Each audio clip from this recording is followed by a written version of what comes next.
Puji Tuhan.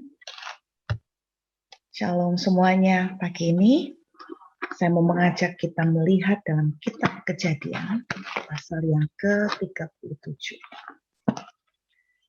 Kejadian pasal 37.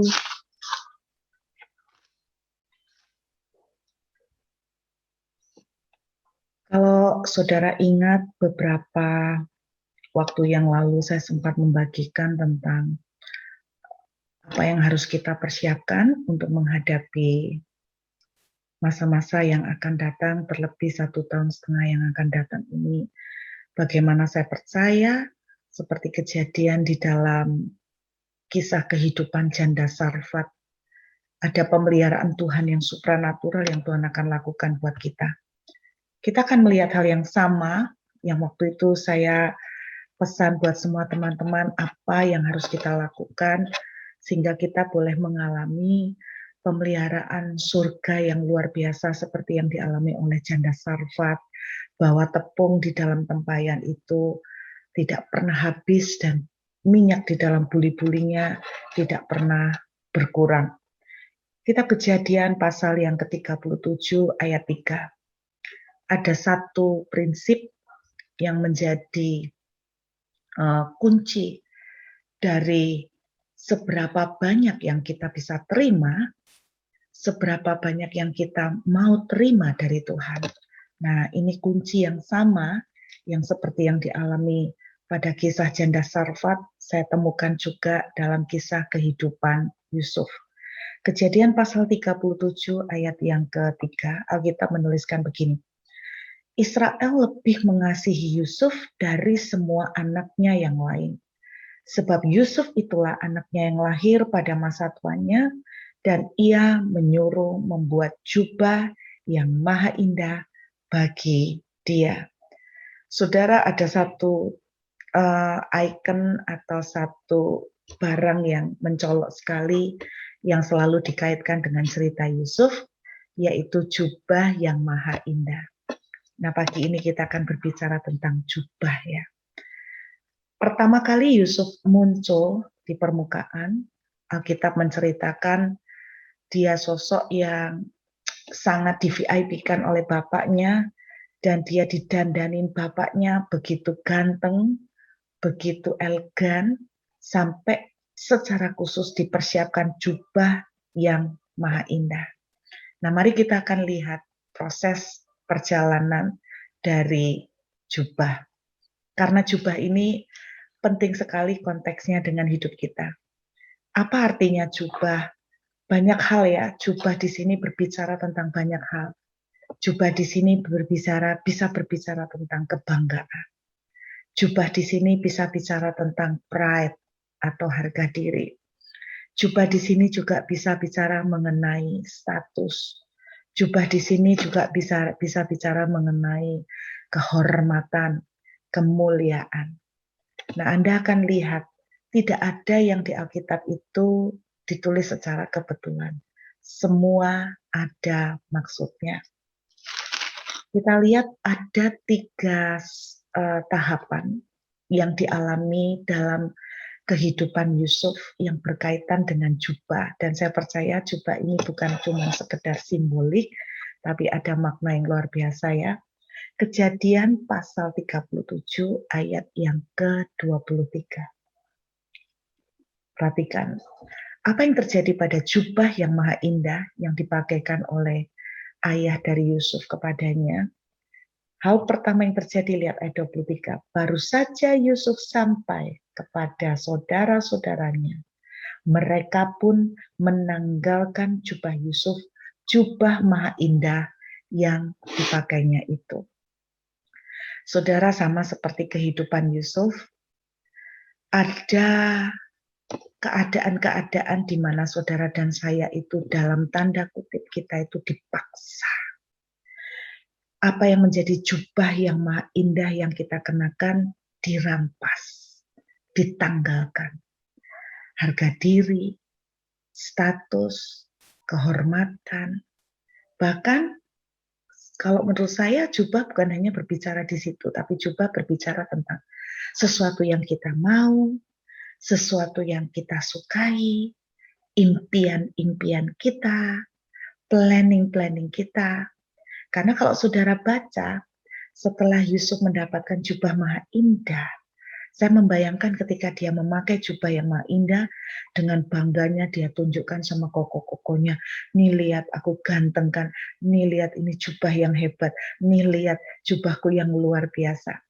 Nah saudara, tidak lama kemudian Yusuf mendapatkan mimpi, di mana dalam mimpi itu dia melihat beberapa berkas tunduk kepada berkas yang dia punya.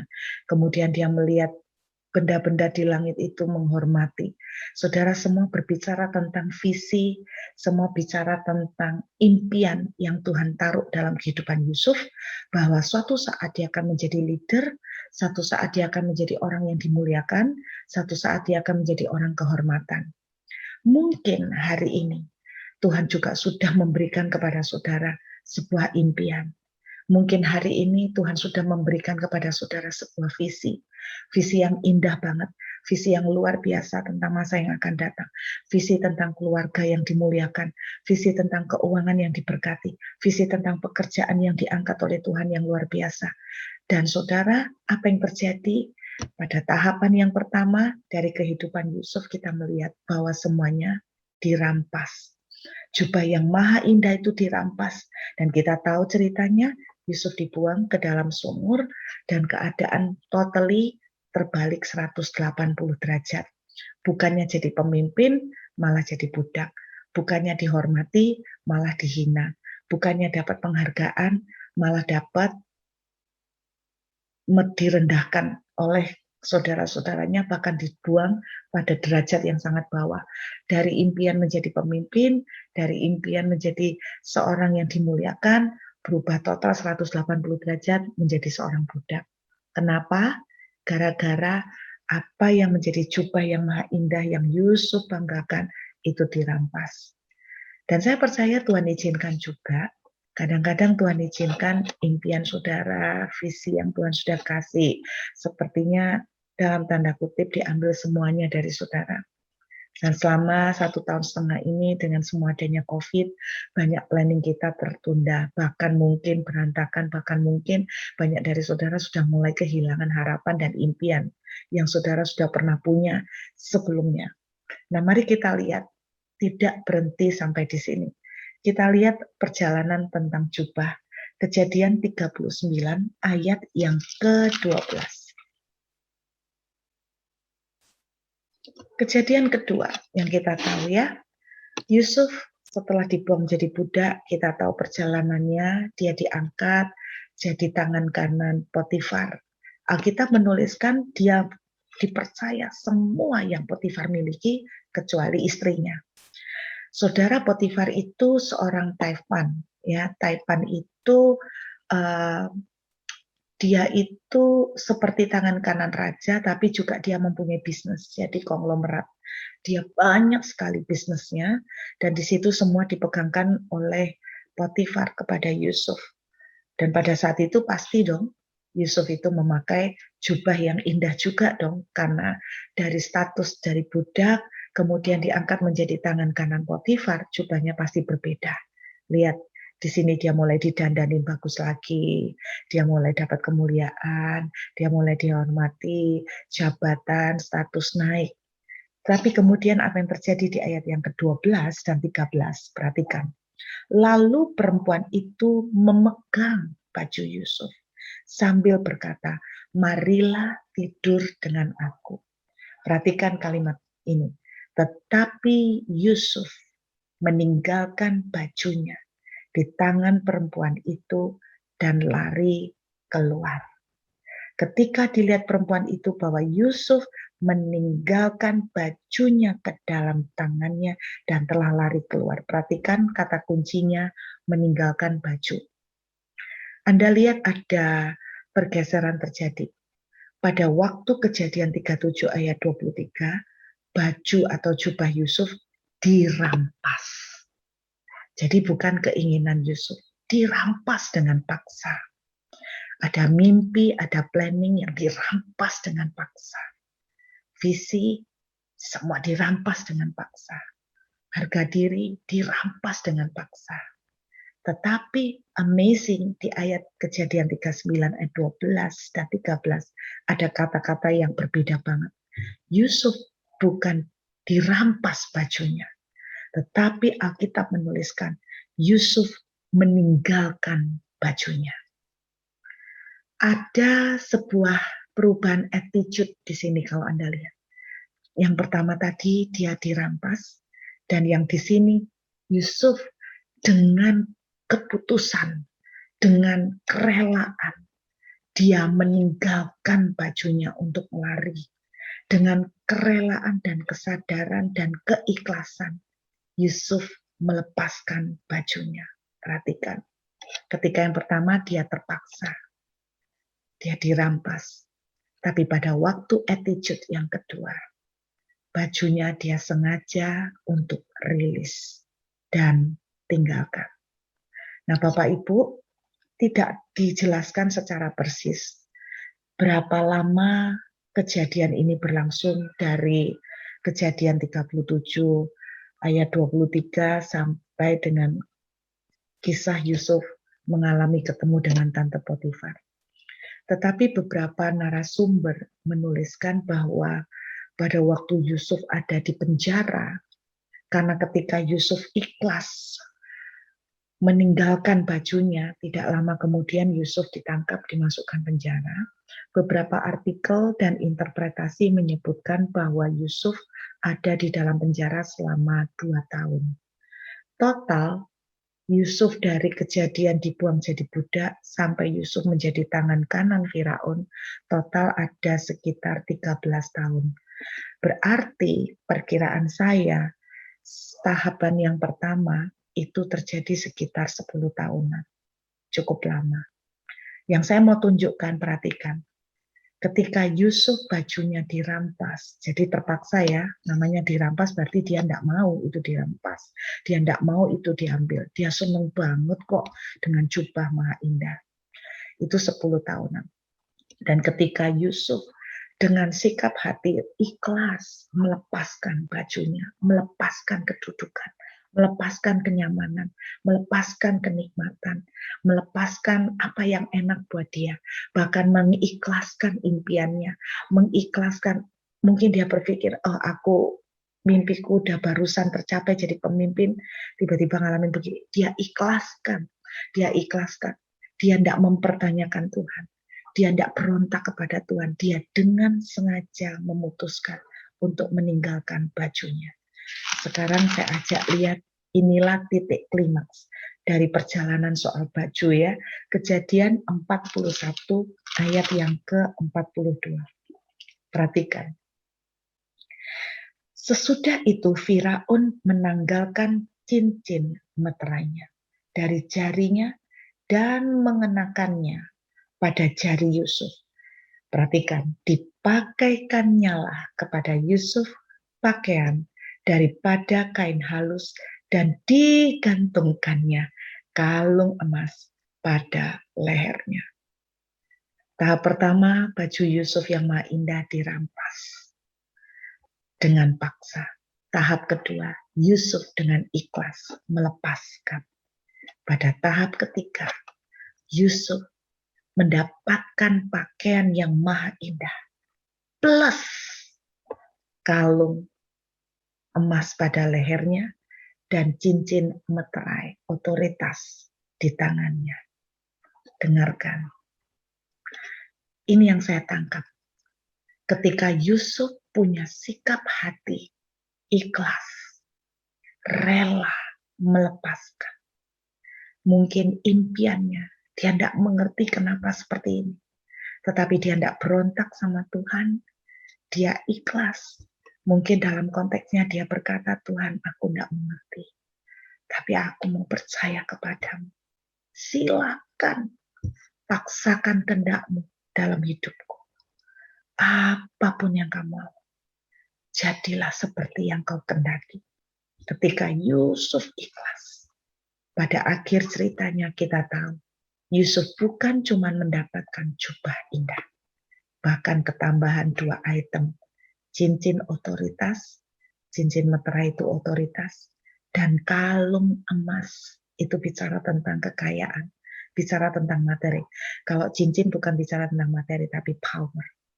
Perhatikan, ketika kita makin bisa punya hati, makin cepat surrender, menyerahkan hak kita kepada Tuhan, menyerahkan dengan keikhlasan.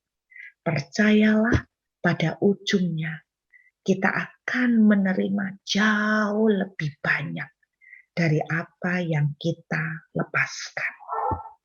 Amin, Bapak Ibu. Kalau hari ini mungkin ada hak saudara dirampas. Dalam arti mungkin saudara itu dimakan oleh orang. Katakan mungkin hak saudara itu dirampas oleh seseorang. Semakin saudara belajar untuk mengikhlaskan, semakin kita punya sikap hati penyerahan, semakin kita punya sikap hati yang mau tunduk untuk menyerahkan semua impian, semua tidak enak itu terjadi, kita menyerahkan dan manut sama Tuhan.